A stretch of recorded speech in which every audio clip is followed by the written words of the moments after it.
It's really busy, though, in Genderland. Oh, God. I wasn't going to come back to this degree. And then it was like I told you, I think last week, when I just, it's like all hell broke loose with the federal government. And, it was just like, oh my God. So, yep, back with a vengeance. Mm-hmm. It's a really big deal. Oh, Biden it's a came really out big swimming. deal. He basically said he was going to do this anyways. So, and we know that Well, first day in office, he set things up for this. right. So should we just start talking? So, yeah, I mean, uh, we, fourth wave down, when I say we, I mean myself and anywhere between 2 and 4 other people. We've been talking about this for several years. We started talking about gender spectrum in 2016. And then I believe in 2019, I was tweeting about the fact that the Biden Foundation, so Joe Biden has a foundation called the Biden Foundation, which was partnering with Gender Spectrum. And Gender Spectrum is one of the organizations that has a very well-developed program for, it's not just doing things in schools, that's part of it. They do conferences, they do professional trainings, they do all kinds of things, but they do have a whole school-related aspect of what they do.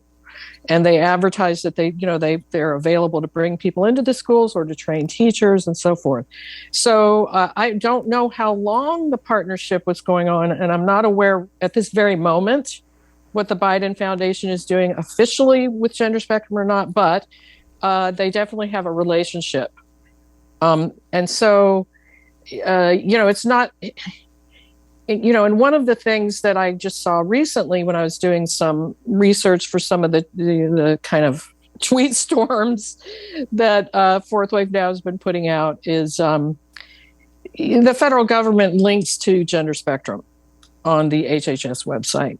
They actually link to Gender Spectrum on the thing that HHS just put out, which is recommending gender-affirming treatment for children. That is now on a federal website. And it's gotten a lot of attention, that guidance, what would be referred to as guidance. I mean, I guess I wasn't surprised to see it on the federal website, but at the same time I was. Because... just what happened last week. So it was Trans Day of Visibility is when they put a bunch of stuff up on federal websites, several federal websites. And I'm surprised by the extent to which they seem to be going full bore into it. And by it, I mean what we call gender affirming treatment for minors, gender dysphoric minors. Now, they don't say gender dysphoric minors, they say transgender children. Yeah. Trans kids. Yeah. I mean, Biden said that the best thing or the most gracious thing that a parent can do is to affirm their trans kid or transgender child in his little statement. That's right. Right. So he came out and read his statement. Jen Psaki has made a statement since then. I mean, so, the other thing that a lot of people are probably aware of, maybe some are not, is that the Assistant Secretary of Health, the second in command at Health and Human Services, is a person named Rachel Levine. Mm-hmm. Okay, this is a MTF who, took office. Male to female. Yeah. Took office, yes. And also the first in command, a man named Xavier Becerra, who is the Secretary of Health and Human Services, has also made some statements in the last few days. I don't know how far we want to, I mean, all of this stuff is connected. Yeah. But let me just say this before we go whatever direction you're going to kind of help us go.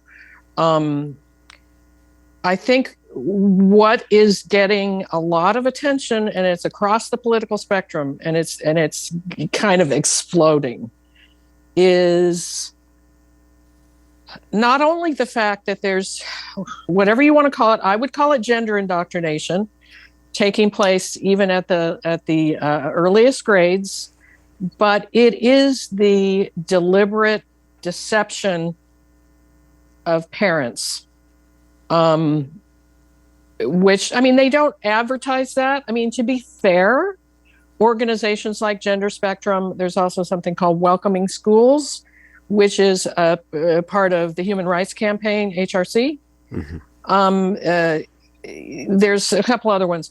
It's not like, on their homepage, they blare, oh, well, we're going to deceive parents, right? I mean, to be fair, they want the parents to come along.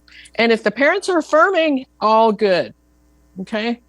But all of those organizations, and every single one of them, you can find it on their websites, and these are the ones being linked to by the federal government, have a section where they talk about if the parents are not on board, here's how you deceive the parents. Okay. Or keep the information away from the parents as a school. Yeah, right. I mean, that's maybe a harsh way to put it, deceive the parents. They probably wouldn't put it that way. But that's the effect. If you're a non-affirming parent, you're going to be deceived if the school is going along with affirmation that you don't happen to agree with. So one thing that I think we need to staple down so that people can kind of understand, and I know most people watching this, at least in the first go, already understand what gender affirmation is. But because you've been studying this and researching this for close to a decade now, the better part of a decade, let's say. 7 years. Probably 7 years. So you probably understand basically inside and out what they mean by gender affirmation. That is a linguistic, rhetorical term, just like trans kid, that is built to advance a certain view of the world, a certain view of biology, a certain view of society, and yet it sounds really good, but there's a lot of there's trade-offs in there. So what is gender affirming care so far as these major organizations and what you see the federal government positioning itself to push onto children? So it starts at the earliest age, okay? I'm not going to go down the historical rabbit hole, at least we maybe will later. This is relatively new. It means that if a child basically says, hey, Mom, I want to be a boy, or let's say it's a girl, Mom, I'm a boy, or I want to be a boy, wears quote unquote boys' clothes, whatever, the idea is that you go along, you follow the child's lead. That's a common statement. You follow the child's lead wherever it's going to take you. In the earliest age group, that involves what's called social transition. Okay, so social transition means, and look, I'll just say, if a kid wants, the kid should be able to play with or wear whatever they want. I mean, there's no reason why a girl should be forced to play with dolls or a boy shouldn't, fool with a dress if he wants to. It doesn't matter. There are people who disagree with that, but I think, that's gender nonconformity, which I have always supported.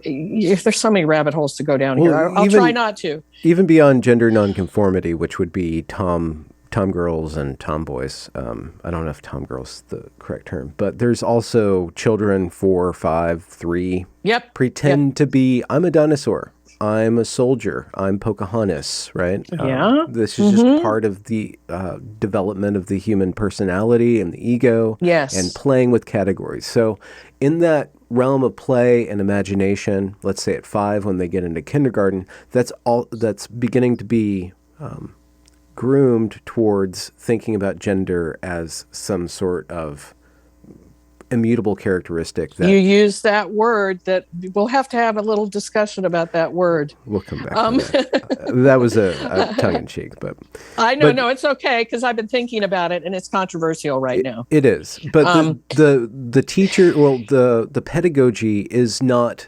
treating gender as a playful spectrum. It's actually setting children up to think about whether or not they are actually in the wrong or right body. Well, let me stop you there. I agree with you. What you just said, totally agree. Now, the affirming therapists and doctors and activists, whoever, would disagree. They would say, you can't make a child be trans. They'll say, oh, well, you can't make a cis child be cis. How can you make a trans child be trans? None of this stuff is going to make them be trans. If they're trans, right? Okay. So I don't agree with that. I agree with you, what you just said. Children are very impressionable. Let's say a child has been discouraged, and there's quite a few of them, and some of them are now little child activists who were discouraged from playing around, right? Like, so a boy wanted to wear a dress. Mom was like, no, you can't wear a dress. Only girls wear dresses. The boy says, I want long hair. No, boys have short hair, right? They were discouraged. And, a child like that might eventually go, well, okay, I guess I am the opposite sex. If I like all these things, that means I am the opposite sex.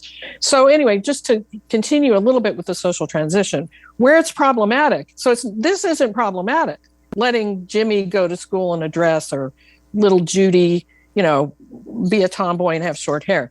It's when you say, okay, you are the opposite sex. We're going to change your pronouns. We're going to have everybody else change their pronouns. We'll even have a little party in class. And they do this. A little coming out party for the first grader, because they're coming out as trans. You have documentation of schools doing this. So yes, there's documentation of all over those websites I mentioned, some of which, again, all of this is on Twitter, because I've kind of been going crazy on Twitter, where they encourage that, and they call it social transition. That's where I think we've got a problem. Okay, Shannon is now Shane, now, this literally is the opposite sex, this child. Okay, so that's social transition. That's the first step in affirmative treatment. Now, what you will see activists saying, and of course there's truth to this, they'll say, what's wrong with it? There's no medical treatment. You people are all getting hysterical over nothing. We're not doing surgery on 5-year-olds. True. But you are, setting them on a pathway where that may be something to consider. And in fact, some of the children's books kind of get into that. They'll talk about it, someday, I might see a doctor and this and that will happen. Okay. So anyways, as you get older, I think we know it can start to phase into medical transition, right? The first step of which is puberty blockers. Okay. And how young are those being dispensed with? Okay, so that really depends on when the child goes through puberty, right? So there are certainly cases of, and it's openly talked about by some of the affirmative providers. One of the more famous ones is Johanna Olsen Kennedy. There's plenty of times where she's discussed this. I mean, look, if a kid, so it's called Tanner 2, okay? It's not the very, very, very beginning of puberty, but pretty close. That's when puberty blockers are prescribed for gender dysphoric children by affirmative care. So, I mean, you could, well, footnote, puberty blockers. Puberty blockers have been used on young females. I was about to say that begin menstruating at 9 or something like that. Exactly. Right? Thank you. I was about to say that. They've been around for a while, and that's what they were used for. Now, if that same 9-year-old child has been identified by all the adults in their life as trans, then sure, they could go on puberty blockers at 8, whatever the age is. It's Tanner 2. Okay. Now, let me just mention something else, and this is more recent. So the puberty blockers originally, they were first used by some clinicians in Amsterdam. They sort of started the process. With regard to transition or forestalling puberty blockers, exactly. Puberty. Okay. Mm-hmm. They pioneered it, okay? With a lot of assessment. They weren't affirmers. In fact, they were against social transition. They wrote papers talking about you shouldn't do that because you may concretize an identity in a child and it's hard to go back. And they've written about the kids who had a hard time going, that's embarrassing and difficult. Which is terrible when you're a teenager. Embarrassment is the worst thing. Yeah, saving face, it's big. As we all know, we've all been there, right? But what's become more, so with these many of the affirmative treaters, they're also foreshortening or even not doing puberty blockers at all. This is becoming a thing, okay? So, because it used to be to give the child time to think, right? Let's continue our assessment process. Let's really see, this gives them time before they do something which is going to cause permanent changes like cross-sex hormones. The question about can a child think about that it's an open question. Like is 2 years between 11 and 13 or 12 and 14 time to think? Does a child have the capacity to do that? Are they developed in that way? And if you're going to stop their development and socially transition, I'm just kind of pointing out like I think the deck is probably stacked. what I think, and that is no, I don't think that they're ready to talk about yes, I will be permanently infertile, I will never have children of my own, all the various yes, I'm ready if I might change my mind later and maybe I don't want to be bald and have a deep voice for girls, right? No, I don't. I mean, we're not when we're that age, we should just be enjoying ourselves. We're not really at an age to think about adult life 10, 20, 30, 40 years from there. I don't think we have that capacity. But let me just quickly say again, how things are changing. They're accelerating, okay? Where it's no longer seen so much as time to think. And that is because, if a child says they're trans at 5, 6, 7 years old, 8, 9, okay, let's put them on blockers. Why are we even putting them on blockers? We know they're trans. And the doctors, some of these doctors, there are issues with blockers. Bone density is an issue that everyone is aware of. There's some other studies that have come out, possible affecting the IQ. So these doctors acknowledge it. And they're now kind of saying, well, we don't want people on blockers for too long. The Dutch originally said you shouldn't go on to cross-sex hormones before age 16. So you would have kids on blockers for 2, 3, 4, 5 years, however many. And now these affirmative doctors, and again, it's sort of an iatrogenic thing. You know what iatrogenic means? It's sort of caused by the treatment. So you've created a situation where there are problems with the blockers. So how do we deal with those problems? Well, in other parts of the world, the brakes are being put on. We know in Finland, in France, in Sweden, the UK is becoming more cautious. There's problems with blockers and with early treatment of kids. Let's slow down. What you see more in the United States is let's speed up. Let's put them on cross-sex hormones sooner.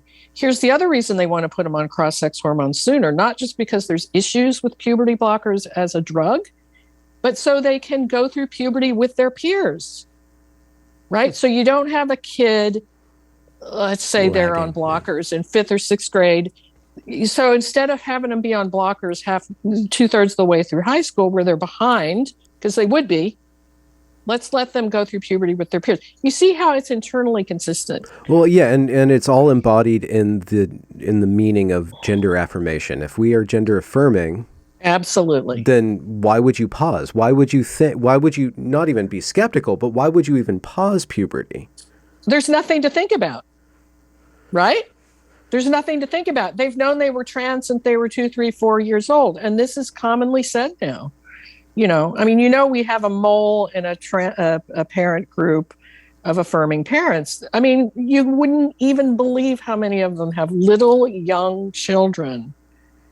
And it's like, yep, they're trans. They're trans. Let's change, let's change the birth certificate. Let's do all these things. Get a Packer. Oh my God. Yes. Get a Packer. They come in there's so many ways we can go in this conversation. Should we come back to, I definitely want to talk a little bit more about what's going on at the federal level and that stuff. Should we go, do you want to go back to that? Yeah, I just wanted to cement what we're talking about. Yes, and sure. what they are pushing, the federal government. So let's go back to the federal government. Who is pushing this? All right. So last week, I don't remember which day it was, but it was Trans Day of Visibility last week. That's when they did a bunch of stuff. Rachel Levine invited a bunch of trans kids and their families to the White House. It was sort of the whole day was okay, we're really gonna focus on this now. So I mentioned the website where they've put up a whole affirming care. You'll be able to link to all this stuff, I guess, in the description. They put up the whole, you need to affirm your kid. There was another website which was even stronger language. It basically said everyone is responsible to do this. Parents, teachers, very boldly stated, you are responsible for affirming your child. Now, the other thing which I found the most, I guess, disturbing that the federal government did the same day is the Department of Justice put out a letter. And it was a letter to the states.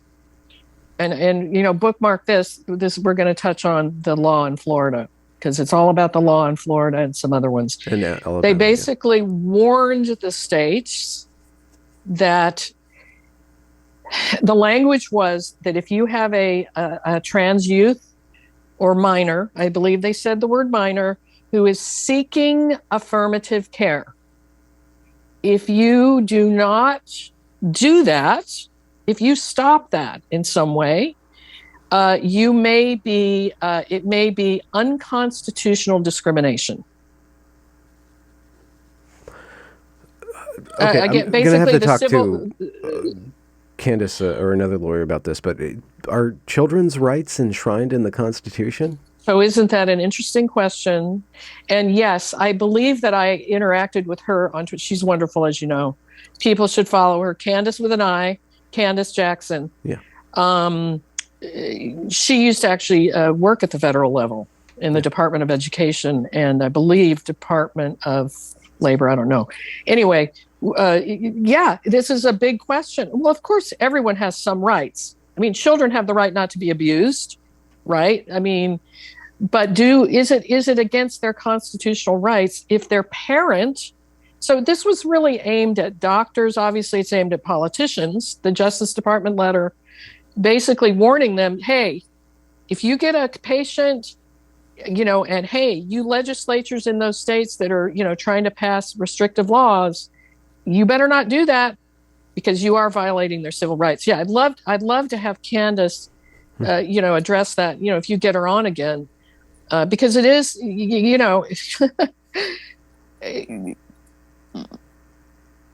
so they're warning doctors, they're warning politicians, but they're also warning unaffirming parents, non-affirming parents, right? Mm-hmm.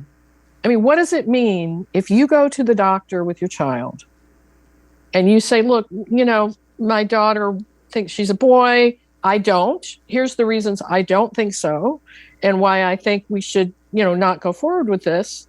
And what if the doctor says, no, let's do that. Let's get her on blockers. Is the parent in violation of federal law? Yeah, I mean, that's where we are. That's right. Where we are with, and we already know that there have been some custody about it, but this is a different level. Okay, this is next level. When you have the Justice Department telling the states they must affirm minors. Okay. Should we go down a little bit the Florida law? Yeah, I just want to point out that this Justice Department's kind of interesting because they've already insinuated that parents that are concerned about their children's education are associated with terrorism. Like they've already insinuated that last year, that these parents showing up to these school board meetings are kind of terrorists. And now they're domestic terrorists. Yeah, they kind of made that insinuation. And now they're saying, now they really want, the government, this Justice Department really wants to control what a child is, how they learn, and wants to decrease the parents' rights. And, exactly. And then that bundled into what the government wants is gender affirmation care, which is medicalization for life. At the end of that is medicalization. Well, so before, just to put a point on it, it's social transition before that. Okay, so yes, it is. And they list all the medical treatments on the HHS website. Okay. And what HHS stand for? Health and Human Services. Okay, thank you. Health and Human Services, which is above, it's sort of the, it's the federal agency that's above. It's to do with everything to do with health and healthcare, right? So Medicare, Medicaid, all of those things that fall under HHS. It's a very powerful agency, right? And yeah, just again to say that, it's not only the curricula, which is, being talked about now so widely across the political spectrum. It is things like, and we're going to transition your kid in school. And if your kid said there's gender support plans, okay, by all these places, Gender Spectrum, Welcoming Schools, these are all used as model plans and recommended by the federal government. Now we now know that. And in those plans, it's made very clear if the child is not out to the parents. So one of the things they say is if the child is not out to the parent, what you do, you cannot change their name or gender marker in official documents. However, you can put their name on lesson plans. You can make sure that you call them by the name they want in class. And what I find very striking about this is none of them talk about age limits of any kind. So it's the same for a 5-year-old as an 18-year-old. I mean, a 5-year-old and an 18-year-old high school senior are very different. But there's no distinguishing. I looked carefully. No, K through 12, K through 12, K through 12. Before we go further, are we aware of any deliberation process within the Biden administration and all these various agencies that argued through this? Or is this just everybody just flipped a switch? Like, this is a very extreme measure. It seems like they would have thought through this, and we would have heard some murmurs about that. As far as you're aware. You would think so, wouldn't you? You would think so. Well, look, again, okay. So Rachel Levine, so during the confirmation hearings about a year ago, okay, right after the Biden was, took office, there were hearings for the various appointees. Okay, Rachel Levine was one of them. Senator Rand Paul of Kentucky questioned Rachel Levine. I hope it's Levine. It might be Levine. I'm sorry if I'm not saying it correctly. And he was very hard on Rachel. And one of the things hard on a lot of people. Yeah, I mean, I will say this, whatever you think of his politics, he does his homework, or his staff does. He doesn't just say, I mean, some of these, senators just say stuff, and it seems like they don't even have any background. He clearly has, either he's done the research or his staff has done the research. In any case, he started questioning about whether Levine thought it was okay, this is important, for a minor to get gender-affirming treatment, and he said, hormones and surgeries without parental consent. Okay, he put a fine point on it. And then Rand Paul went on to say, you have said, and this is from a 2017 talk that Rachel Levine did, that homeless teenagers, that you have put them directly on cross-sex hormones, homeless street kids. It's like a spay and neuter company for So I looked it up. And dogs. And I looked it up, and I ended up doing a tweet thread on it. That you can find the talk. It's still up on YouTube. He actually says he, she, whatever, Rachel Levine, that it's good to put them directly on cross-sex hormones. You notice a few minutes ago I said there's now a trend toward either foreshortening or doing away entirely with puberty blockers. So Levine basically says, look, they're on the street, they're street kids, they're in trouble. Let's get them into their authentic gender quickly. Okay, so Rand Paul questioned Levine about this. Okay, Levine wouldn't answer the question. Now, let's fast forward to 2 days ago. Okay, in the Congress, there was a hearing. I'm not sure exactly what the hearing was about. What I do know, and I saw a clip, is that Xavier Becerra, who is above Levine, Becerra is first in command at HHS, was asked the same question. Wouldn't answer the question. Why not? You tell me. Political expediency, or everybody's on board with this? Like everybody's just on board with this, or they're not allowed to question it? It's all affirmation. You can't. Good, exactly. But what's striking, it isn't just, do you think it's okay for young people to go on hormones and even have surgeries? It was without parental consent. Okay, that is quite stunning. What other medical treatment? I mean, if you asked about any other medical treatment, I would imagine they would have said, well, of course we have to have parental consent. That's, I don't even think, let's say a child has cancer, okay, terminal cancer, and there are treatments. Let's say there's radiation, chemo. And let's say the doctors have all said, the child, we could probably buy the child another year or two, but we're not going to end this. Let's say the child has already been on some treatments and is miserable. The parents would have the right to say, you know what? No, we're not going to continue with this. We want our child to, have a happy life, whatever is left, even if it's shorter. Nobody's going to force those parents into doing a treatment. I mean, what in the world is going on here? Is this the only area of medicine where we have top-level federal officials refusing to answer the question? Most genital mutilation is not typically performed by force, but as WHO notes, that by social convention, social norm, the social pressure to conform, to do what others do and have been doing, as well as the need to be accepted socially and the fear of being rejected by the community. American culture is now normalizing the idea that minors can be given hormones to prevent their biological development of their secondary sexual characteristics. Dr. Levine, you have supported both allowing minors to be given hormone blockers to prevent them from going through puberty, as well as surgical destruction of a minor's genitalia.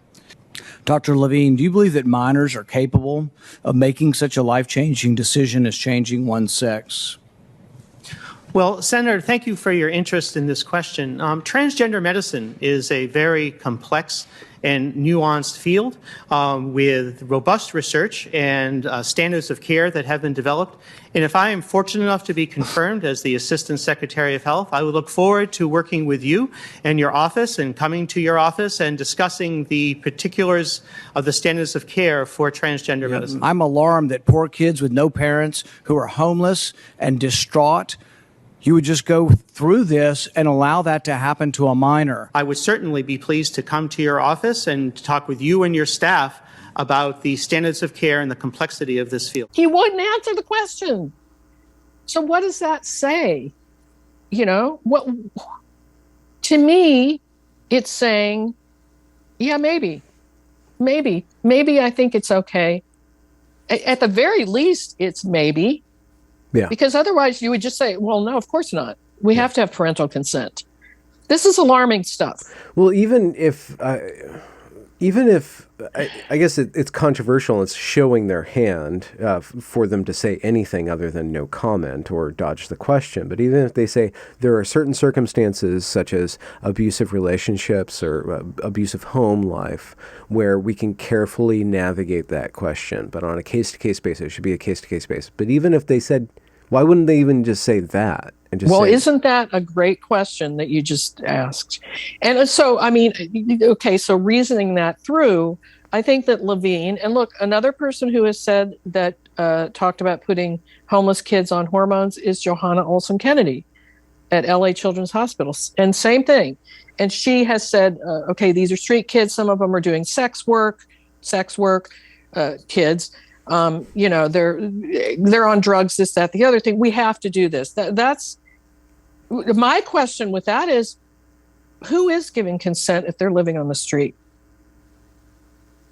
If they're street kids, that means they're not even under, you know, they're not even being fostered. Yeah. Who's giving informed consent to these kids? Are they just driving around in vans and snatching them? Hey, kids, you want to not reproduce? Because that would take a weight off of our shoulders as the government. Yeah, I know you're joking. I'm sure they're not quite that cavalier, but I mean, it's hard not to laugh, even though this stuff is so damn serious. It's very serious, but I mean, I'm just thinking back on the plenteous hours I've spent discussing the woke or postmodernism or all this activism stuff, and I don't think this ideology allows for anything other than doubling down, and I think that the brakes are completely off. Can we talk about that for a minute? Because as a lifelong registered Democrat, it is quite clear that this is not a winning thing to do. The doubling down, especially around this issue. Okay, so there's a poll that was taken, and this will segue into the Florida bill. We don't need to explain it. Well, so it's very controversial. Lots of people are talking about it. It is. The critics say before we go there, can we just say gay? Let's just say gay. Okay. The word gay is not in the bill. Yeah. No, nor is homosexual.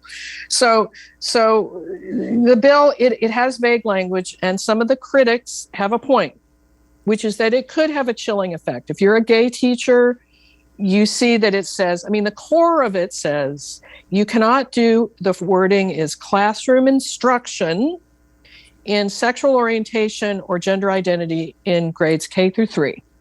And beyond the 3rd grade, it needs to be age appropriate. Mm-hmm.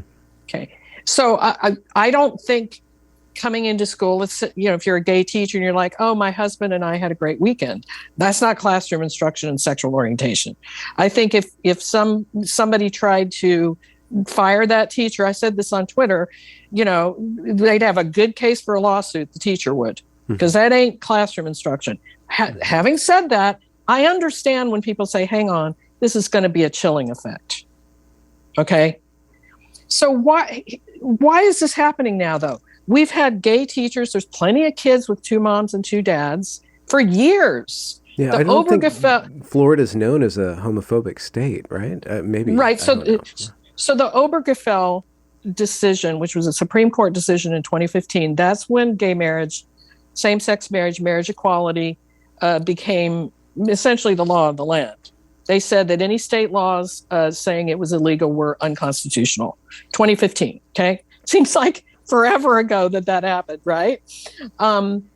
Why didn't we suddenly have all these bills then? We didn't. The reason we're having the bills now, and the people who are denying this, and it's mainly the left, and I've been hammering this, it's because of all this early grade gender indoctrination garbage that's been building up for years. It's not because Tommy has 2 moms. It's not because Mr. Smith is gay. That is not why we're seeing these bills right now. And we need to be very clear on who to blame. I mean,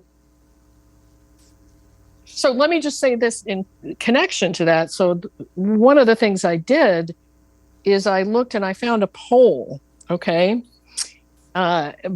by a polling outfit that it must be said that 538.com, which is a left-leaning polling outfit, right? Yeah. Nate Silver. Okay, they rank that polling outfit, which is called Public Opinion Strategies, and I'm looking at my notes here so I get this right, A- in overall, accuracy. They think it's a good poll. Okay. So I'm saying that because what I'm about to tell you, I can imagine some people go, well, what are you talking about? It's a Republican poll. They don't know what they're talking about. Okay, so this isn't just some, far right polling outfit that's garbage. So they did a poll about the quote unquote "Don't Say Gay" bill, which is not what it is. And what they did is they read the actual language to the people that they polled. And what they found, hold on, can I help me or not? The light is getting dim. Now, of course, Republican voters were in favor of the bill, 70-23. No surprise there, right? Independents, 58. So this is in favor or against, all right? Independents, 58-26. Democrats, 55-29. Biden 2020 voters, 53-30%. Parents, 67-24. And I can get you this if you want to link to it. Know someone, LGBTQ, 61-28. Now, that's when they were read the language, right?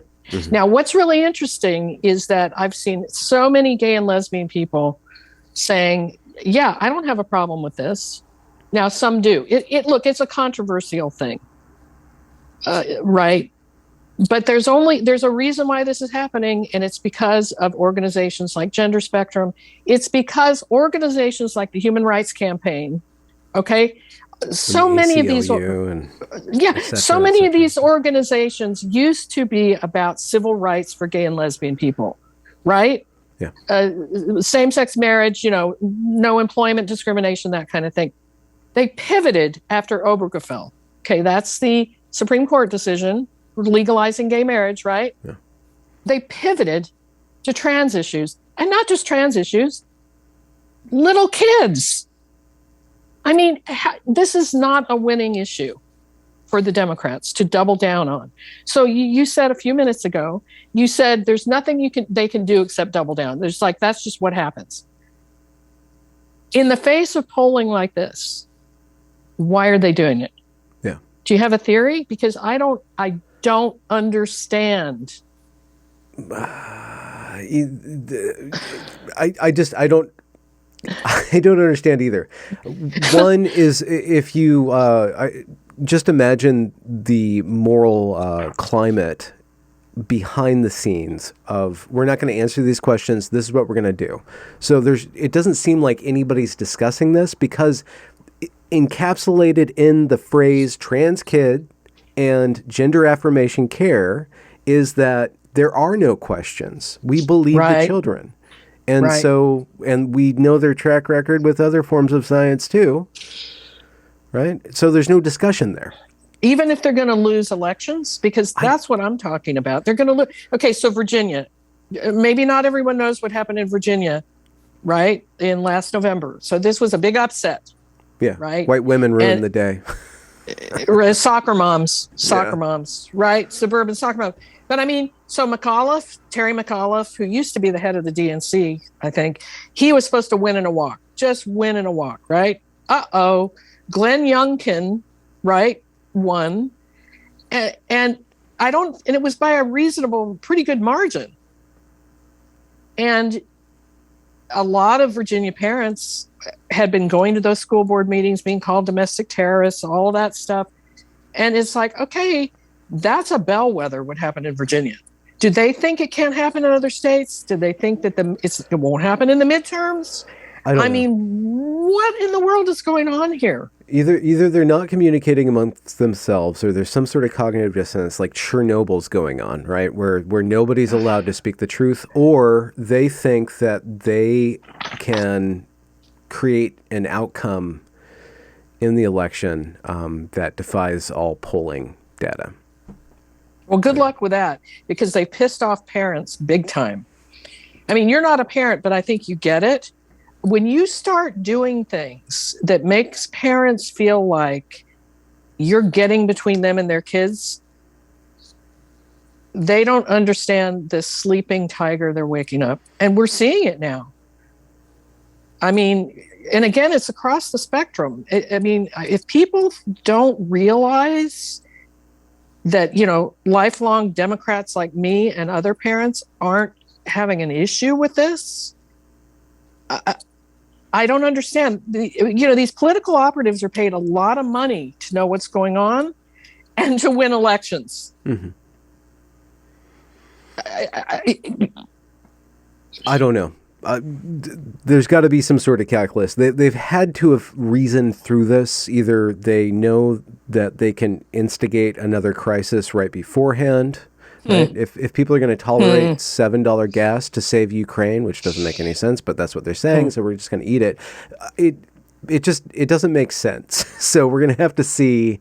Bob Woodward maybe will write the novel or something, but I think people they're riding so high on the "but Trump" card that I think that they have carte blanche, and they don't. But we can't really speculate on that until we have more information. I would like to hear about the other side of this, because you have moles, or maybe even they identify as a naked mole rat in these parent groups. What is the psychology of the parents who are on board with this? What is the psychology of parents who are transing their children? And Munchausen by proxy or whatever is probably a very surface level interpretation of that. But have you wrestled with that and figured out, like, what is so addictive about the trans kid? Why is that such a captivating thing? Aside from the status, the social status that it gets you, I think there's something addictive about this. There's several things. So social status is, part of it. Here's what I think are the key elements. There's a narrative that's been around for a while, which is untrue, that there are only two options: suicide or transition. That is the trump card for any parent, okay? And what I would call unethical clinicians have pushed it. What I would call failed journalists, which is most of them, have pushed. I'm sorry. I'm not going to disagree with you. The real journalists are on Substack now. Yeah. I can shout out to several, but most of them have been pushing. You don't do this, your kid's going to die. We could stop right there, frankly, because, again, as a parent, if I thought that there was something that I had to do or else my kid would kill herself, I'd do it. End of.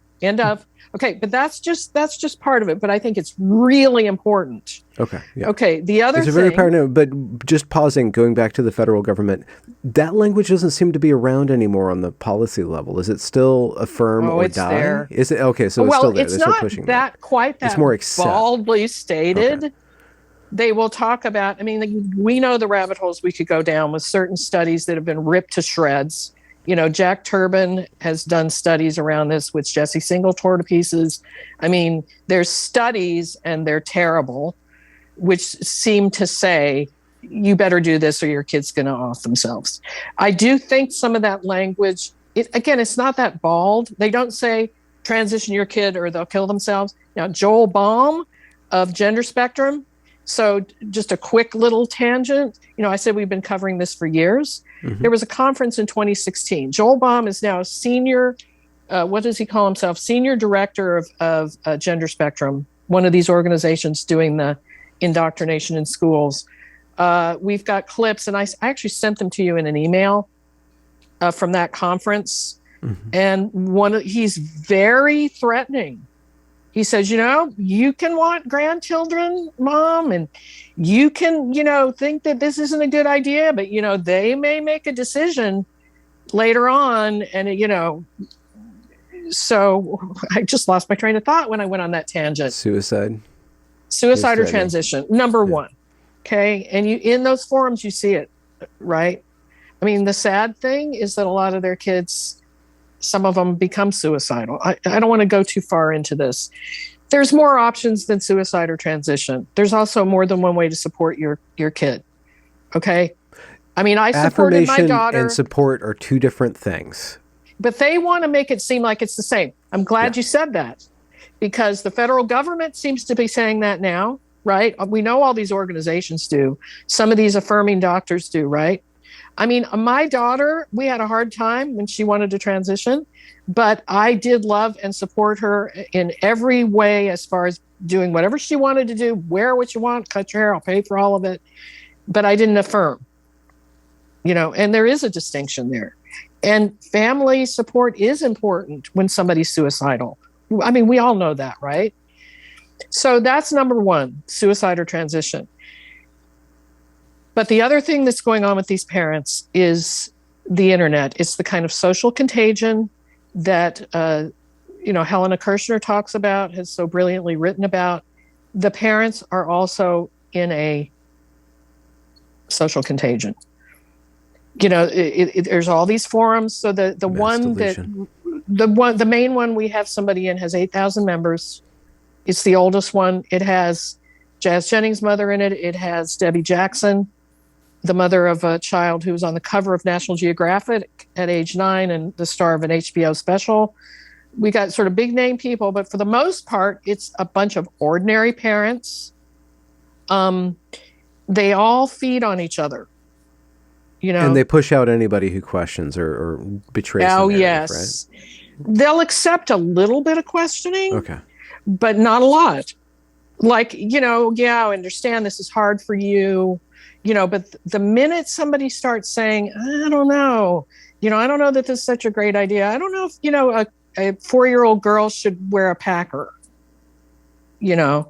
Okay, so hold on. We just have to highlight this. So a Packer is a fake penis that are tailored to be the size for a child, like age appropriate penis which is an oxymoron. But parents are sharing websites where you can go and buy this, and this is supposed to affirm the daughter specifically. Are there boob packers? You just give the kid a bra, right, and tissue paper, right? It's a lot. Well, these are little children. Oh, I'm sure, probably. So for the boys, it's tucking underwear.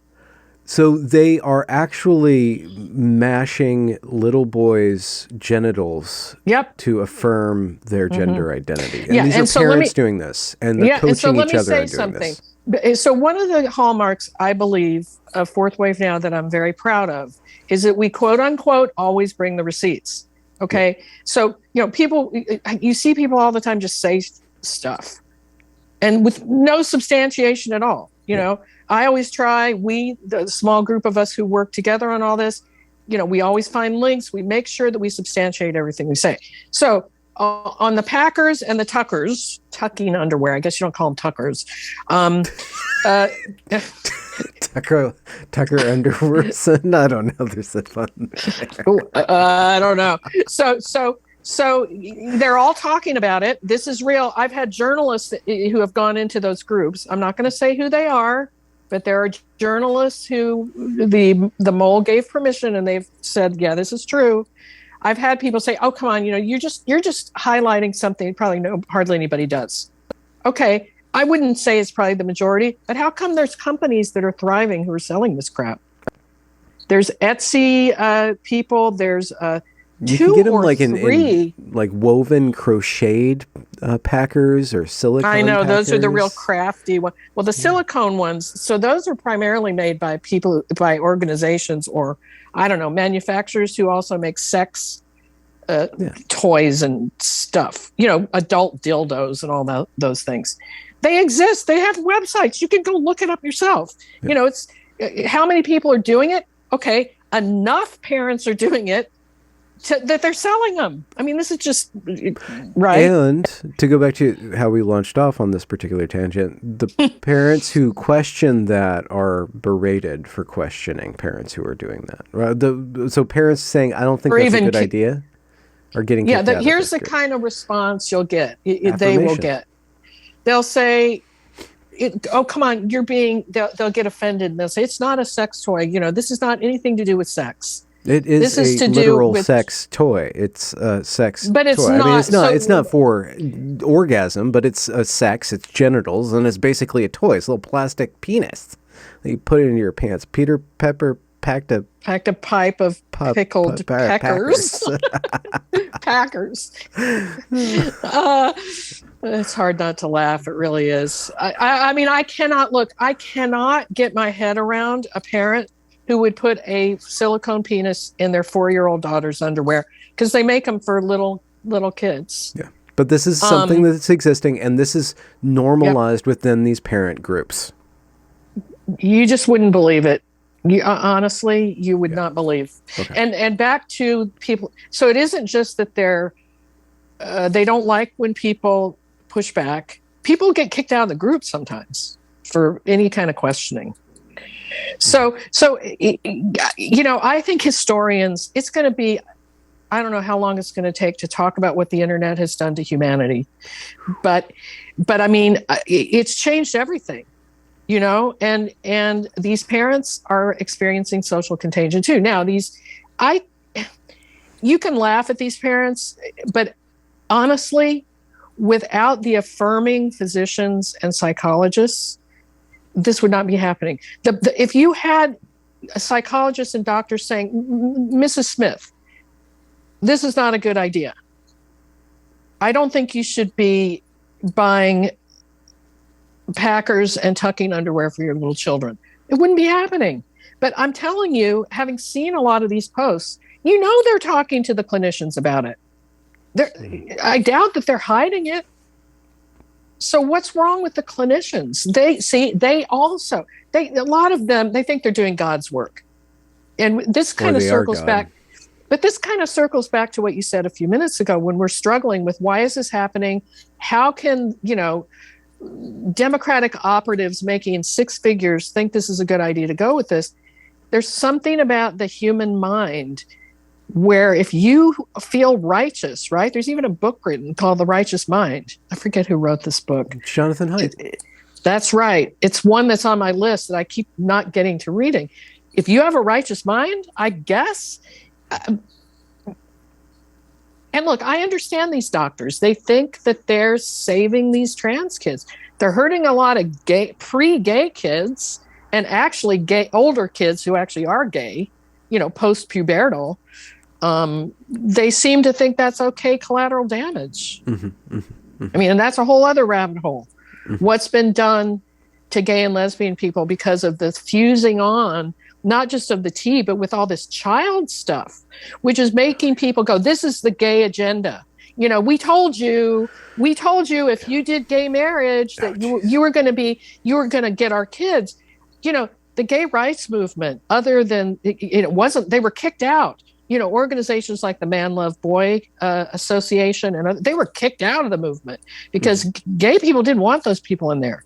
Mm-hmm. And all of a sudden, gay people are paying the price for this. And Candace talks about this a lot. On both ends. They're paying the social price by being associated with the rainbow, which isn't even a rainbow with the pink and the brown and the gray and the white, all that stuff coming in. But they're paying the price socially, and they're also paying the price physically, because as my recent guest Tulip said, this is basically the AIDS epidemic reboot, but it's intentional for the gay community. This is destroying a generation.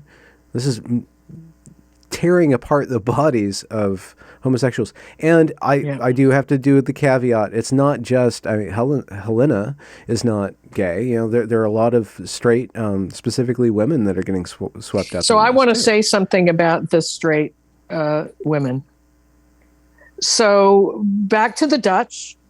Okay, the Dutch pioneers. Yeah. One of the first things I delved into was their research. And in their cohorts, there was the study that everybody talks about, where there were like 70 young people. All of the persisters, or 98% or something like that, were same-sex attracted. We're talking about the adolescent age, okay? Okay.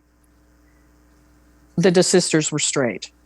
desisters are the ones who went through this extensive process the Dutch used to use. They carefully assess, follow them for years, then very, very carefully pick a few who were appropriate for puberty blockers and go forward.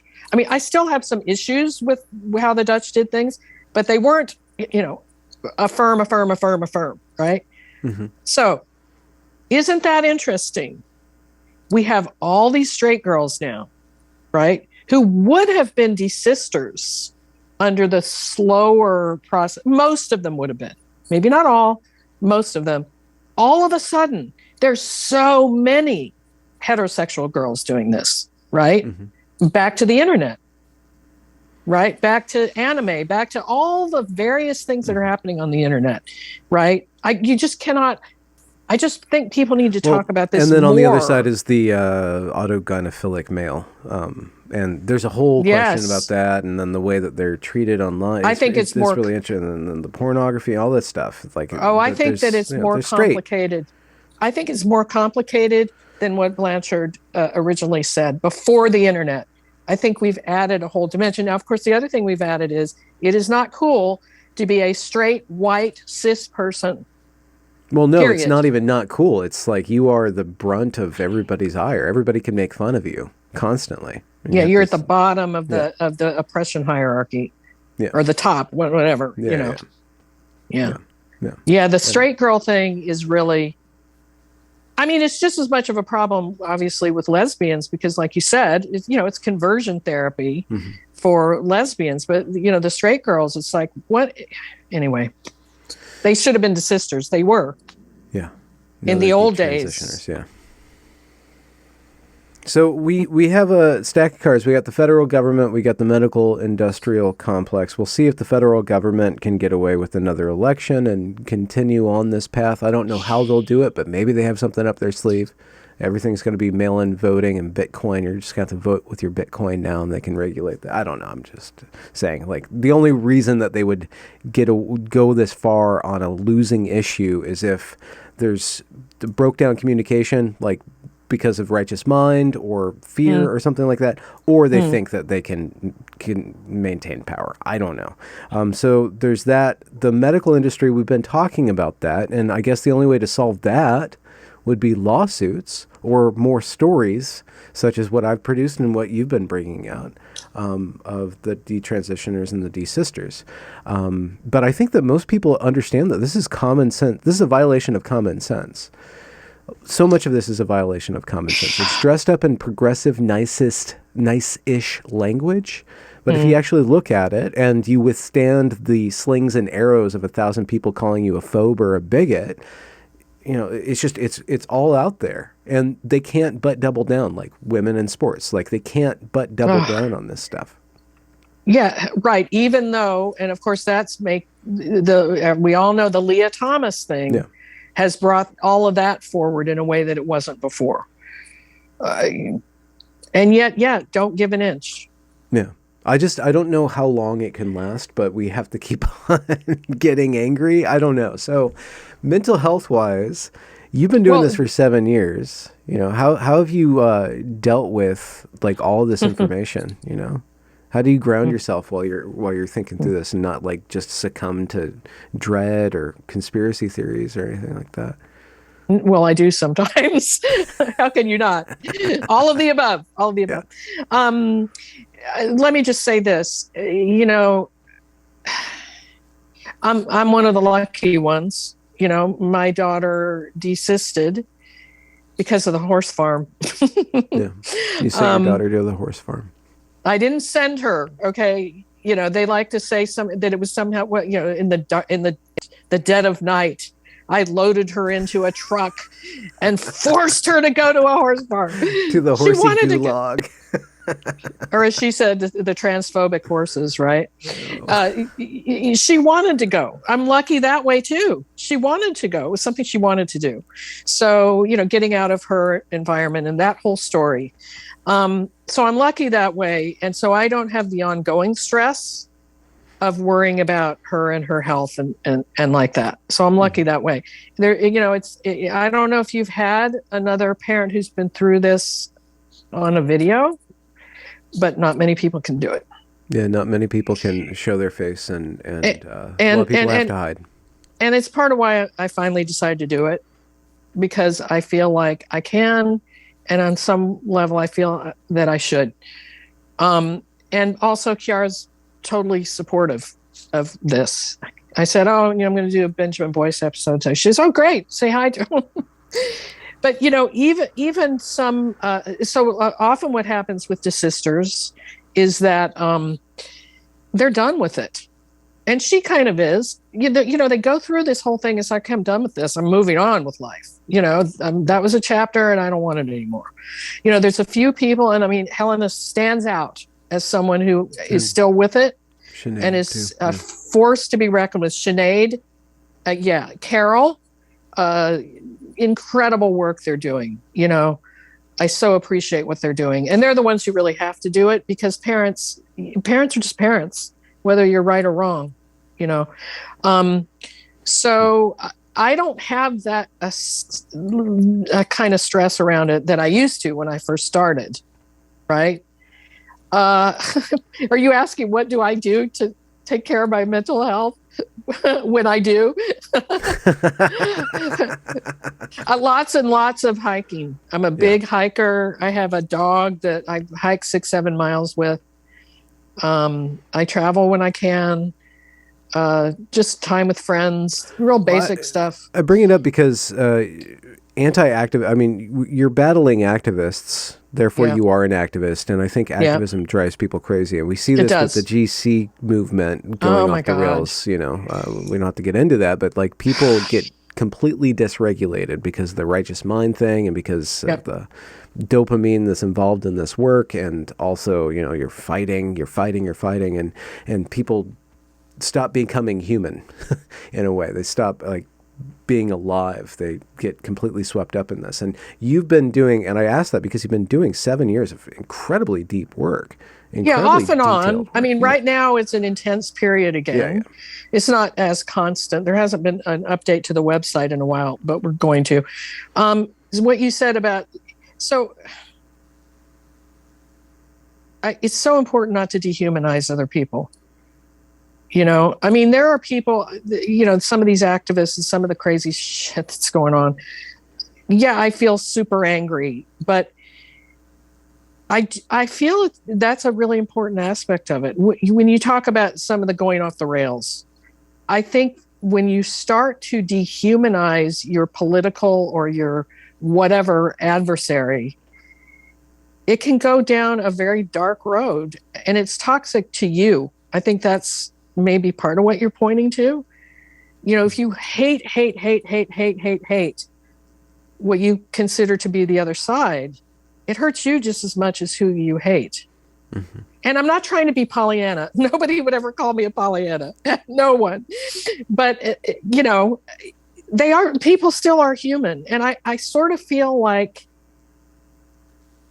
diplomacy is always preferable to war if there's good faith. If there's not good faith, then you don't talk to them. And if you're talking about social media, you block them, or it's a waste of time. Well, that brings up the question of the groomer crusade. Good, you brought it back up. Yeah, I want people ask me what I think about that. I don't have really any thoughts about that. I think it's interesting, just as a social media phenomena or discursive phenomena, but. What are your thoughts on that? Because that's wartime rhetoric. Okay, groomer, Democrats are groomers. Going that far is pretty harsh stuff. It can be very divisive. A lot of moderates are getting mealy mouthed about it. Don't do that. I've seen that today. It's been 10 years of them calling us racist, but we're not going to turn around and do the same thing, which is the high road. Fair play. Turnabout is fair play. Yeah. So this is like so much of this. I feel like this is sort of complex. I totally understand it. I guess I'm one of the people, though, who, when I hear groomer, for me, it has always been actual grooming for some sort of sexual abuse. That's how I see it.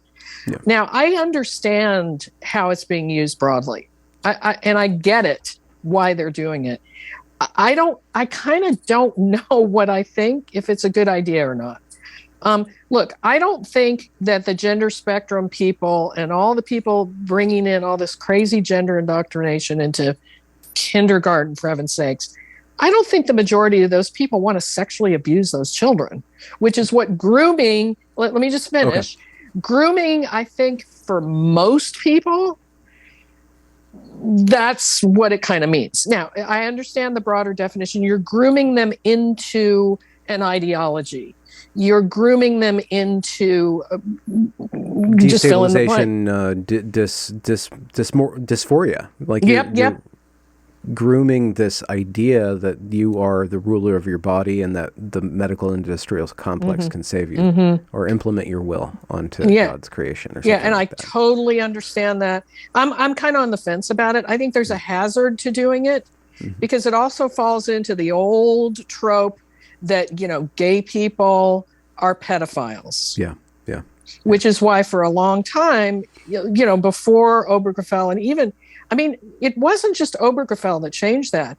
There, speaking of polls, there's polls that show a steady increase in acceptance of gay people over many, many, many years, including gay marriage. I think a majority now support that, right?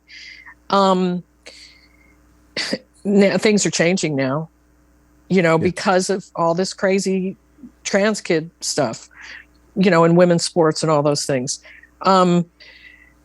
So I think there's a danger. It falls into that, like, so you're saying LGBTQ people are pedophiles. That's what it kind of brings up, I think it's fraught. I'm not sure what I think about it, to be honest. I see both sides on using that terminology. I don't think you have to use that terminology. I guess I don't see that it's necessarily how to talk about it. Why can't you talk about it more just what it is? Is that you're bringing gender discourse? Yeah.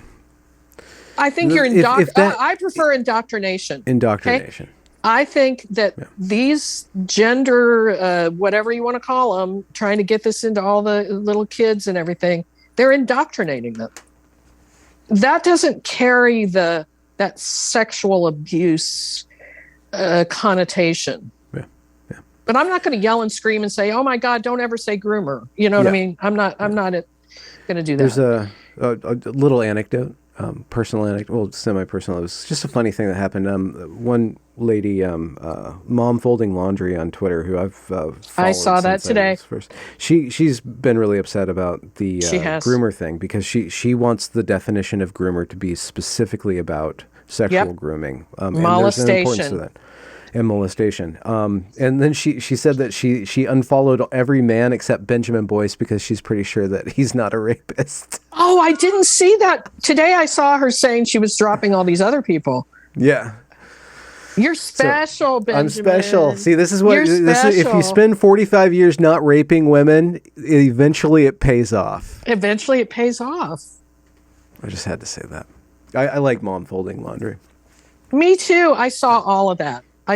And look, I don't know what she's been through. I mean, okay, I'm just going to say, it's are just divisive. Yes, and there are some men who seem to be more dismissive in a way that makes us women feel, hello, Yeah. So I tend to see I'm like this. I tend to see more than one side of things. And maybe that's part of it. But you know what? Maybe that's part of why I haven't been driven completely and totally insane. Yeah. To your earlier question, is that I tend to kind of grapple with, well, what are they really thinking? And, and also kind of the chess game of it, like strategic thinking, I guess. If then, yeah. Few steps ahead, contingencies, probabilities. So are you going to write a big old book on this? No. Okay. I want a movie. I want all of us players, all of us, and that would include you and me and all the players. I could just see such a great film, right? And all the fighting and the infighting and all of the crazy crap. Be a great musical. Musical. Oh, yeah. That'd be even better. Turf Wars the musical. Turf Wars the musical. while we're wrapping up, I just want to get people resources. They can follow your blog, but what are, from your point of view, strategically, what should people be focusing on? That's one of your big questions. Those big stumper questions. If you want, were you talking about organizations? Talking about organizations, people, or just topics to look into, or like the where's the contest? Where's the enemy most weak? If we want to think in terms of war, or like what's the most important issues?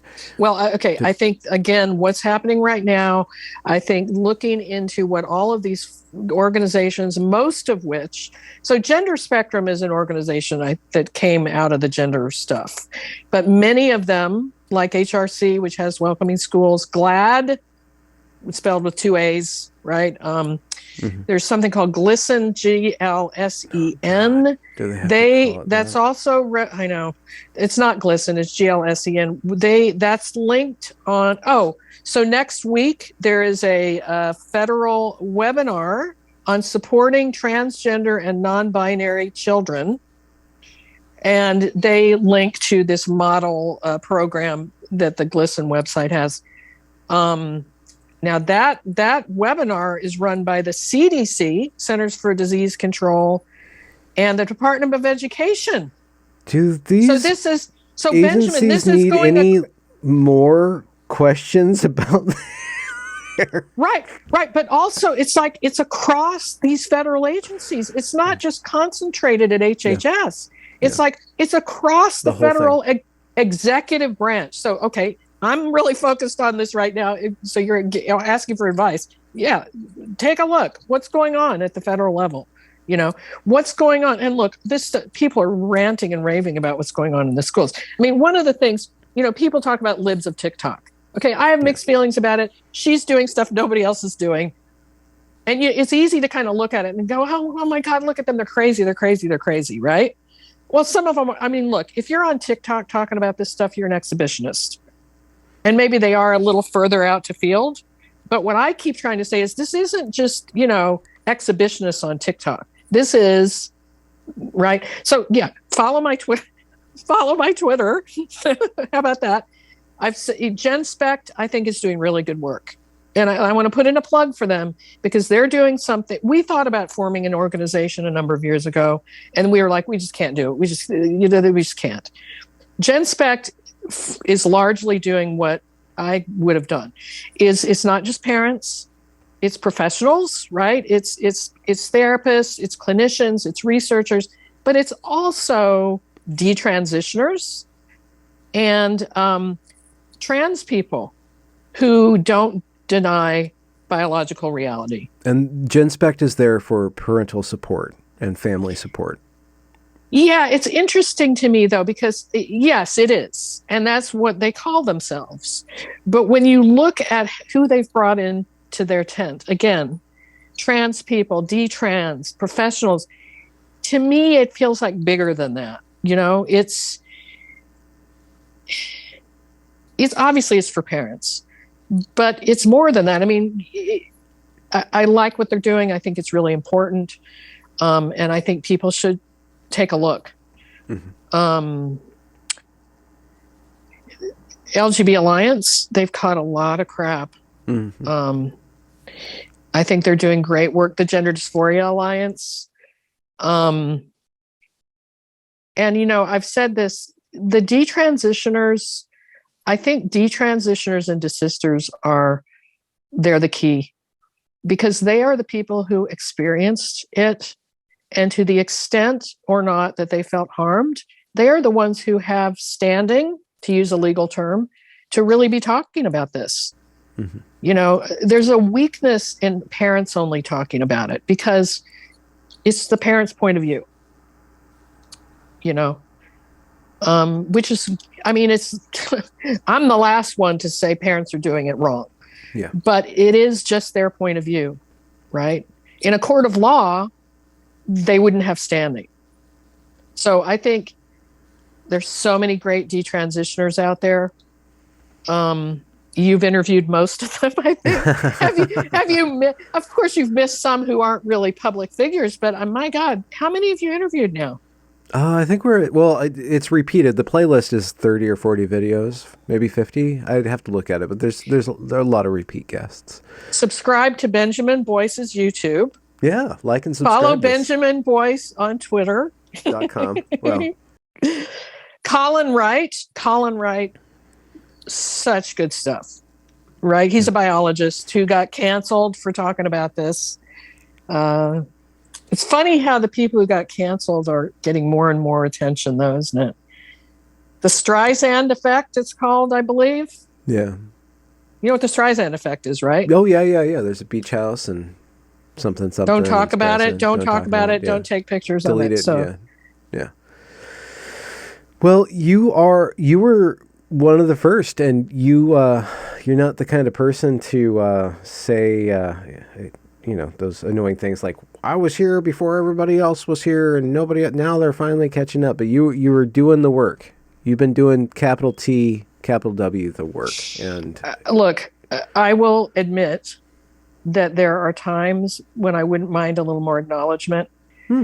I mean, this was Emmy or Grammy. No, I don't Tony. mean acknowledge. I don't. Yeah, there are some people that get really Oscar. pissed off, and they even go after people. Like, oh, well, I was doing this before, and I always feel like, well, better late than never. Yeah. And I mean, I've never done this. There's no money. There's no money. This is the first time I showed my face to the world. It's kind of like, I'm not after this for personal recognition in that sense. But it's nice to be acknowledged. I'm going to say something. Douglas Murray wrote an amazing book called The Madness of Crowds. Have you read it? Yeah, he wrote about Evergreen. Very good. And and there's a chapter. It's funny because I was on a road trip across the country, and I was listening to it as an audiobook. And I've actually read him for years before all this happened. And he got to the chapter on all the gender stuff, right? And I'm listening, and all of a sudden, I hear most of the chapter is based on an article I wrote, which was Johanna Olsen Kennedy Pop-Tarts. Mm-hmm. And that came from a gender conference where we had moles who recorded it. And what's the Pop-Tart story, just for people who aren't aware? So I believe it was a 7-year-old girl. Johanna Olsen Kennedy is in a seminar with other affirming clinicians, so speaking pretty openly and frankly. Plus, this was 2017, right? Basically told the story of how a mom brought a daughter in, and the daughter, was wearing boys' clothes and all this kind of stuff. But the daughter didn't think that she was a boy. Never said, I'm a boy, nothing like that. So Johanna talks about how she started talking to the girl and said, well, have you ever eaten a Pop-Tart? And the girl said, well, yeah, sure, of course. And she said, well, what would happen if there was a strawberry Pop-Tart in a I forget what it was, a peach wrapper, a wrapper that was peach, right? Said peach on it. And the girl said, well, it'd be a strawberry Pop-Tart inside. It'd still be inside the wrong wrapper. Yeah. And then, according to Olsen Kennedy, there was this moment where the kid was like, oh. And then she turned to her mom and said, I think I'm a strawberry Pop-Tart in the wrong wrapper. The kid wasn't saying she was a boy before. Yeah. Well, that metaphor can go both ways. Just because she wears boys' clothes doesn't mean that she's not a girl, right? What's the wrapper? Is the wrapper the clothes and the behavior, or the body? Right? Well, it was so amazing, and oh my God. And then she actually said, I don't think I made the kid trans, and the audience laughs. Oh, of course you didn't, And she said, I just gave him the language. I just gave him the language. Anyway, Douglas obviously had read my article because we were the ones that got the audio and this stuff. And he wrote a chapter on it. There was no credit. And, and actually there was a Kindle version. So I had a Vimeo channel, which got taken down because I put all this stuff up on the Vimeo. And he did this while I still had the Vimeo channel. So all the links were broken in the Kindle version. Oh, okay. There was one link, actually. It didn't acknowledge who it was. It was just a link to an audio. And I actually tried to reach him, and I said, this is broken now. Never. And I'm not, I hope I don't think I seem miserable or anything. I am overjoyed that he used it. Absolutely overjoyed. And that way, he's a best-selling author. That outweighs any feeling I might have. Well, could you at least have said from the Fourth Wing Now website? Yeah. Connect people to the resource. But I guess I'm just saying, yeah, I'm happy to have anything used, but it does feel good to be acknowledged. So thank you for acknowledging me. I acknowledge you. I was just going to thank you very much. Are you validating me, though? No, I'm not affirming nor validating. I'm just acknowledging. Well, that's literal violence. No, I appreciate you. Nope, literal violence. Sorry. I'm going to go on social media and tear you a new one. I can't wait. I need another fem controversy. I need another witch hunt. Bring it on. Yeah, you don't want to get bored. No, I haven't. So actually, wait till after Ramadan, then I'll deal with it. So I want to say, and I've said this to you, in other communication, but I just want to acknowledge you. Oh. And I just want to say how much I appreciate how you've given a platform to a lot of people who really don't get a platform many other places. So thank you. Yeah, I'm so glad to be able to do this. I think we should wrap it up on that positive note of patting each other on the back. Should we do it? But we didn't validate each other. No, we didn't, nor affirm. No validation. All right. Oh, we didn't validate our identities. I don't even have an identity at this point. Oh, everyone has a gender identity. Didn't you know? Oh, a gender identity. I don't even have an identity. Well, I guess I have a tune in Elden Ring that I'm playing. It's a boy, but here, let's do this. Are we going to turn it off?